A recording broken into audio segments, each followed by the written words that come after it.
என்னங்க படத்தை பார்த்து ராபர்ட் பண்ணுறவங்க திருந்துவாங்களா? எல்லாருமே வந்துட்டு திருந்தறதுக்கான வாய்ப்புகள் வந்துட்டு நிறையா இருக்குங்க. எல்லாருக்கும் உள்ள ஒரு சென்டிமெண்ட்ஸ் வந்துட்டு எல்லாருக்குமே வந்துட்டு புரிய ஆரம்பிக்கும் இந்த படத்தை பார்த்து. சூப்பராக பண்ணியிருக்காங்க. எல்லாருமே வந்துட்டு சூப்பராக பண்ணியிருக்காங்க. டைரக்ஷன்லேருந்து ஸ்க்ரீன் ப்ளே எல்லாருமே வந்துட்டு சூப்பராக பண்ணியிருக்காங்க. முக்கியமாக தீபாமா ஜேபி சார் அவங்களுக்கான லீட் ரோல்ஸ் வந்துட்டு கரெக்டாக கொடுத்துருக்காங்க. இவங்க 2 பேருமே டேனி ப்ரோவும் இவங்க சத்யா ப்ரோவும் வந்துட்டு பெரிய பெரிய வில்லன்ஸாக கொடுத்துருக்காங்க. அவங்களுக்கு அடுத்தடுத்த வாய்ப்புகள் வரப்போ இன்னுமே நல்லா பண்ணுவாங்க. படம் வந்துட்டு த்ரில்லிங்கோட ஆக்ஷன் ஜானரில் கொண்டு போகலாம். எல்லாமே வந்துட்டு ஸ்நாச்சிங்லேருந்து எல்லாமே ஆக்ஷனில் இருக்குது. 2-3 ஃபைட் சீன்ஸ் எல்லாமே ஒர்க் அவுட் ஆகிருக்குங்க. இல்லை எங்கேயுமே ஸ்லோ மாதிரி எனக்கு எதுவுமே தெரியலைங்க. எல்லாமே நல்லா கரெக்டான ஸ்பீடில் தான் போட்டு போயிருக்காங்க. பாட்டு வந்துட்டு 3 சாங் வந்துட்டு இது அம்மாக்காக ஒரு சாங் வச்சுருக்காங்க. அப்புறம் வந்துட்டு மசாலா சாங் ஒன்று இருக்குது. அதுக்கப்புறம் வந்துட்டு இன்னொரு சாங் வந்துட்டு நல்லா இன்னொரு ஆயா உடைந்த ஒரு பாட்டு இருந்துச்சு. அந்த பாட்டும் வந்துட்டு அருமையாக இருந்துச்சுங்க. எல்லாமே வந்துட்டு அந்த சீனோட வரதுனால எல்லா பாட்டுமே வந்துட்டு ஒர்க் அவுட் ஆயிருந்துச்சுங்க. பயங்கரமாக பண்ணியிருக்காங்க. ஸோ தப்பு யார் பண்ணாலும் தப்பு தான். அது மகனாக இருந்தாலும் சரி மகளாக இருந்தாலும் சரி யார் பண்ணாலும் தப்பு. ஆனால் இப்போ இருக்கவங்க சில பேர் வந்து தன் பையன் எவ்வளோ தப்பு பண்ணாலும் சரி தன் பொண்ணு எவ்வளோ தப்பு பண்ணாலும் சரி அதை மறைச்சிட்டு நமக்கு தான் பையன் தான் வேணும், நம்மளோட பொண்ணு தான் முக்கியம் அப்படின்னு சொல்லி மறைச்சிட்டு அவங்களுக்கு சப்போர்ட் பண்ணிட்டு இருக்காங்க. ஸோ அப்படி யாரும் சப்போர்ட் பண்ண 2க்கு 8. வழக்கமாக அந்த படம் பார்க்க வராங்கன்னா எல்லாருமே பார்த்ததுக்கு அப்புறம் செயினை கழட்டி வைப்பாங்க. வர்றதும் போதே கழட்டி சொல்லுவீங்க. பயம் அனுபவம். என்னோட ஃபோனும் அப்படி போயிருக்கு. அதனால தான் இந்த மாதிரி அம்மா தான் நமக்கு தேவை. நான் ஒரு பையன் நான் என்ன பணம் கொண்டு வருவான், எப்படி அந்த பணம் வருதுன்னு கேட்குற அம்மா தானே நமக்கு தேவை. நீ என்ன வேணா பண்ணிட்டு பணம் கொண்டு வருவியா? எங்கேருந்து வந்துச்சு, எப்படி வந்துச்சு, எப்படி நேர்மையாக சம்பாரிச்சியா? பணத்தை வச்சு தான் வாழ்க்கை பணத்துக்கு முக்கியம்தான். அந்த பணம் நமக்கு தேவைக்கு அதிகமாக வரும்போது எல்லாருமே கேள்வி கேட்கணும்.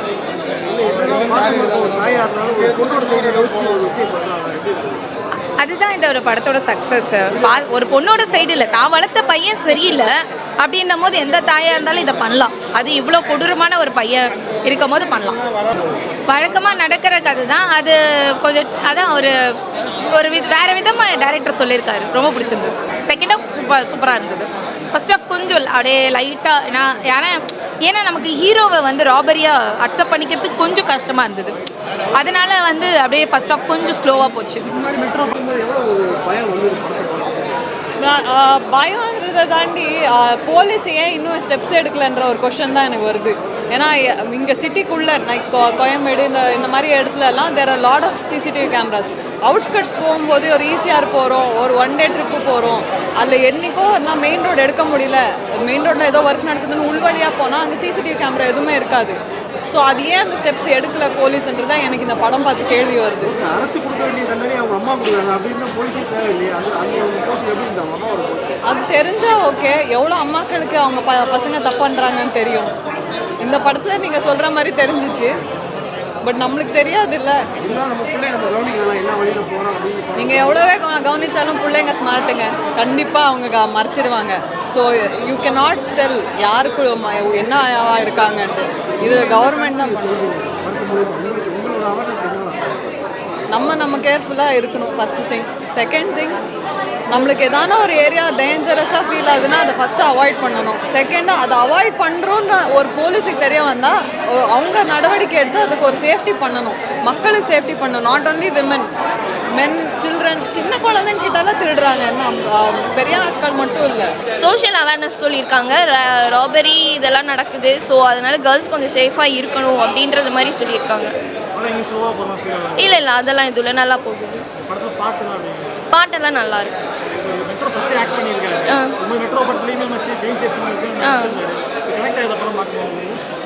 எனக்கு தெரியல, பட் ஆனால் வந்து நல்லா இருந்தது படம். ஒரு சோஷியல் அவேர்னஸ், கேர்ள்ஸ்க்கான ஒரு சோஷியல் அவேர்னஸ். அதே மாதிரி ரொம்ப ஆசைப்படக்கூடாது, என்ன இருக்கோ அதை வச்சு வாழணும் அப்படின்ற மாதிரி சொல்லியிருக்கேன்.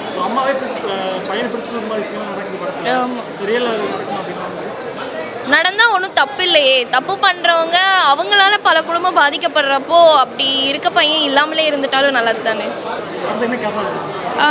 அதுதான் நம்ம ஒரு தப்பு பண்ணால் என்னைக்காவது ஒரு நாள் மாட்டிப்போம் அப்படிங்கிறது தான் மெயின் ஸ்டோரியாக இருந்தது.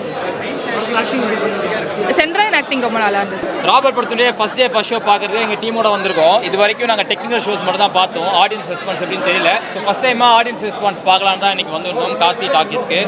ரொம்பவே நல்லா இருந்தது. முக்கியமாக இன்றைக்கி படம் பார்க்க வந்த ஒரு 2-3 பேர் பர்சனலாக பேசினா அவங்களே ஆல்ரெடி ராபரியில் மாட்டின சில விக்டிம்ஸ் சொல்லிட்டு அவங்க பார்த்துட்டு ரொம்ப ஃபீல் பண்ணாங்க.